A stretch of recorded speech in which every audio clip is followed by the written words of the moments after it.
Hi friends, எல்லாருக்கும் ரொம்ப தெரிஞ்ச விஷயம் தாங்க. ஆனா அதை யாரும் செய்யறதில்ல. நண்டு மீன் எல்லாமே நமக்கு கிளீன் பண்ண தெரியும். ஆனா என்ன, கடையில வாங்கினோமா, கடையிலே கொடுத்து கிளீன் பண்ணோமா அப்படின்ட்டு வந்துடுறோம். இவ்வளோ காசு கொடுத்து நம்ம வாங்கியும் அதோட சத்து நமக்கு முழுசா கிடைக்கல அப்படின்னு தான் நான் சொல்லுவேன்.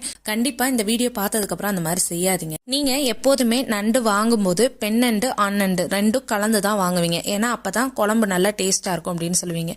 ஏன்னா ஆண் நண்டுல சதை அதிகமா இருக்கும், பெண் நண்டுல இந்த மாதிரி முட்டைகள் கொழுப்பு சத்துகள் அதிகம் இருக்கும். இந்த மாதிரி ஒரு விஷயம் இருக்கிறதுனாலதான் நம்ம வாங்கும் போதே ரெண்டையும் சேர்த்து வாங்குறோம். கிராமத்துல இருக்கிற ஆளுங்கள்ட்ட கேட்டு பாருங்க, இதை விட நல்ல விவரமா சொல்லுவாங்க.